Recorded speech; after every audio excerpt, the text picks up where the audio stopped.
பாரதி பாடிய பாட்டிலே சுந்தர தெலுங்கிலே பேசிடுவோம், இயன்றவரை தெலுங்கில் பேசுவோம், நன்றே பேசுவோம், அதை இன்றே பேசுவோம். அஞ்சே தள்ளி தன்றி அண்ணா தம்பு அக்கா செல்ல అందరికీ நமஸ்காரம். திருப்பத்தூர் மாவட்ட கௌரவ கலைஞர் நாயுடுகள் சங்கத்தின் சார்பிலே எழுச்சியோடு நடைபெறுகின்ற தெலுங்கு ஒருங்கிணைப்பு பிறப்பை முன்னிட்டு உடாதி திருவிழா. இந்த உடாதி திருவிழாவிற்கு வரவேற்புரை ஆற்றிருக்கக்கூடிய அருமை தம்பி அனில்குமார் நாயுடு அவர்களே, இந்த வரலாற்றை சிறப்புமிக்க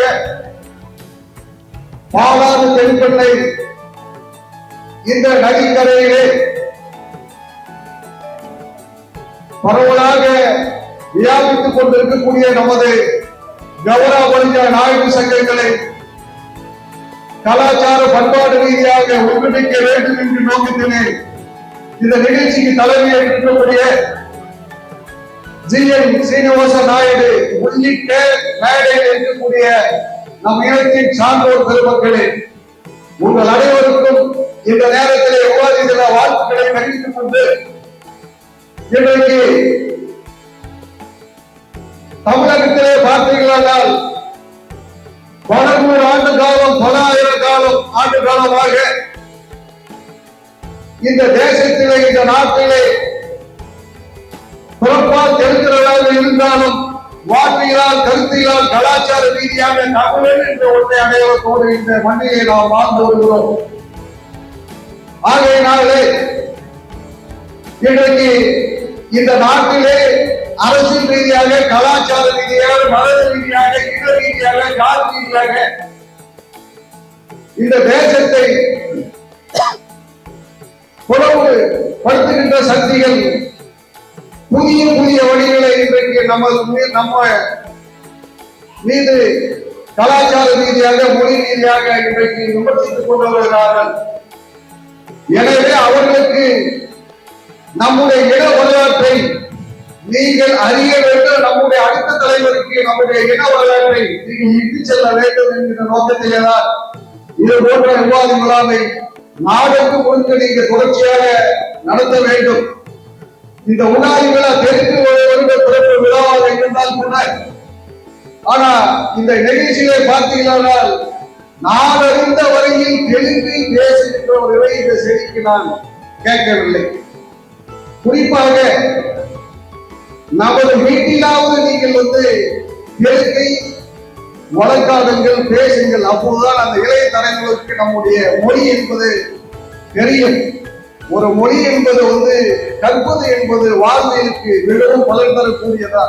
அப்படி இருக்கும்போது நம்முடைய தாய்மொழியை நீங்கள் என்றைக்கும் தவற விடாதீர்கள் என்பது இந்த நேரத்தில் சொல்லிக்கொண்டு, குறிப்பாக 13ஆம் நூற்றாண்டுகளிலே அன்றைக்கு ஒருங்கிணைந்த ஆப்கானிஸ்தான், பாகிஸ்தான், இந்தியா போன்ற நிலப்பரப்புகளிலே சுல்தான் ஆட்சிகள் கூடிய கொடுங்கோல் ஆட்சி நிலவுகின்ற காலகட்டத்திலேதான் தென்னிந்தியாவை முழுக்க வியாபாரித்துக் கொண்டிருக்கின்ற அந்த விஜயநகர பேரரசு தான் சிருங்கேரி மடத்திலே இந்து மதம் என்று ஒரு மதத்தை உருவாக்கி, ஒரு மதத்துக்கான கலாச்சாரத்தை உருவாக்கி இந்த வாழ்வியலுக்காக நமக்கு தந்துவிட்டு சென்று கொண்டிருக்கிறார்கள். அது மட்டுமல்ல, அன்றைக்கு தென்னிந்தியாவிலே, தென் தமிழ்நாட்டிலே பார்த்தீங்கன்னா பாஞ்சாலக்குறிச்சி மண்ணிலே நமது கௌரவ இனத்தின் சார்ந்த திருமலை நாயக்கர் ஆட்சி காலகட்டத்தில் 72 பாளையங்களாக இருந்தது. அந்த 72 பாளையங்களே பாஞ்சாலக்குறிச்சியினுடைய ஓர் முரசு கொட்டும் வீரபாண்டிய கட்டபொம்மன் அவர்கள் தான் வாணிபம் செய்ய வந்த ஆங்கிலேயர்களுக்கு இந்த மணியிலே உங்களுக்கு எதற்கு நாங்கள் வரி செலுத்த வேண்டும் என்று ஒரு மாபெரும் இந்த மண் விடுதலை வித்திட்டவர்தான் நமது இனத்தின் புரட்சியாளன் வீரபாண்டிய கட்டபொம்மன் அவர்கள். அன்றைக்கு ஆங்கிலேய அரசுகளை எதிர்த்து போர் புரிகின்ற காலத்திலே அந்த 72 பாளையங்களிலே 40க்கும் மேற்பட்ட நமது நாயக்க மன்னர்களுடைய பாளையங்கள், அந்த 40க்கும் மேற்பட்ட பாளையங்களிலே தான் ஆங்கிலேய அரசுகளை எதிர்த்து நாம் போரிட்டோம். குறிப்பாக இன்றைய வரலாற்றினுடைய வீரம் செறிந்த அந்த பாஞ்சாலங்குறிச்சியுடைய போர் பரவல் வீரபாண்டிய கட்டபொம்மனுடைய அந்த வீர புகழை இன்றைக்கு தமிழ்நாட்டிலே நவீன கலைப்பு தமிழ் தேசியவாதிகள் வீரபாண்டிய கட்டபொம்மன் என்பவர்கள் எல்லாம் கெட்டி பொம்மலு, அவர் ஒரு கொள்ளைக்காரன், இப்படி வந்தேறி வடுகர்கள், வந்தேறி தெலுங்கர்களால் தான் இந்த தமிழ்நாட்டிலே தமிழர்களுக்கான ஆட்சியை தர முடியவில்லை என்று ஒரு பிளவுகின்ற அரசியல் சமூகத்தில் நிலவுகிறது. அத்தகைய எத்தனைகளுக்கு நீங்கள் அரசியலால் கருத்திலால் எதிர்காலத்திலே மொழியால் ஒன்றிணைய வேண்டும்.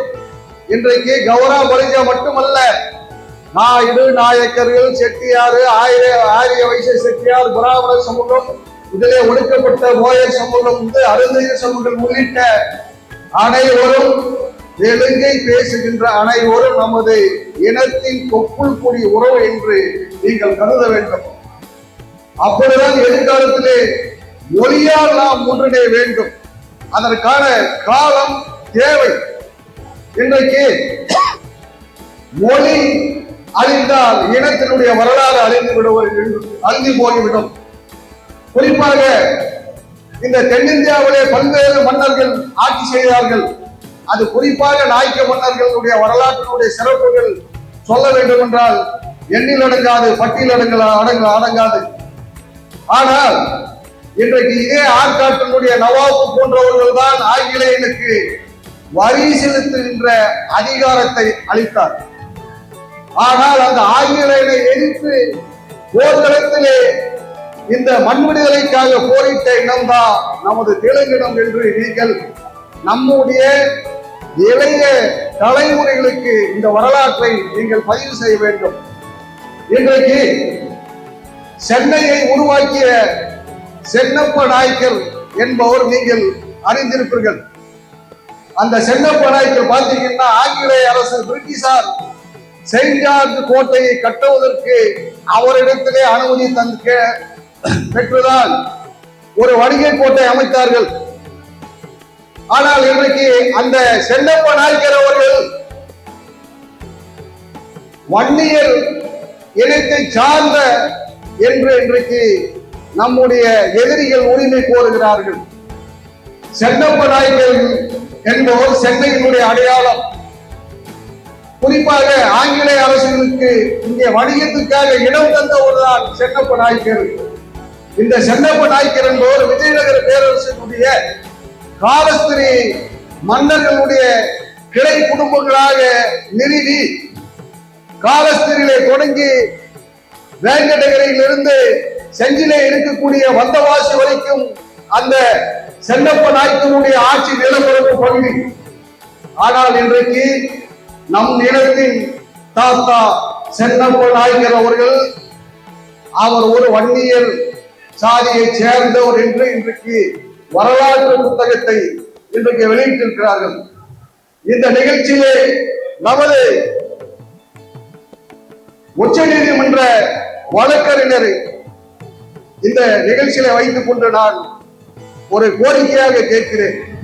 சொல்ல போனால் சென்னப்ப நாயக்கர் என்பவர் நாயக்கர் இனத்தை சேர்ந்த உட்பிரிவு வேளமா நாயுடு சமூகத்தை சேர்ந்த என்பதற்கான பல்வேறு வரலாற்று சான்றுகள் உள்ளது. அப்படி இருக்கும்போது இன்றைக்கு திமுகவுடைய தோழமை அமைப்பான கட்டட தொழிலாளர் சங்கத்தினுடைய பொன்குமார் அவர்கள் சென்னப்ப நாயக்கர் வன்னியர் ஜாதியை சேர்ந்தவர் என்று ஒரு வரலாற்று புத்தகத்தை திரித்து வெளியிடுகிறார். எனவேதான் அது போன்ற அந்த வரலாற்று திருடர்களுக்கு சட்ட ரீதியாக எதிர்வினை ஆற்ற வேண்டும் என்று உங்களை போன்ற சட்ட வல்லுநர்கள் நீங்கள் எல்லாம் தயார்படுத்திக் கொள்ள வேண்டும்.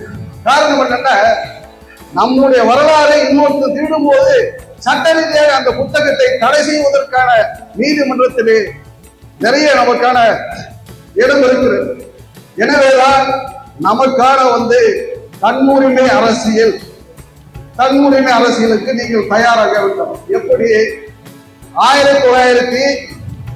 1951களில் மொழி வழி மாநில உரிமைக்காக தன்னுயிர் தியாகம் செய்த அமரஜீவி ஐயா பொட்டி ஸ்ரீராம்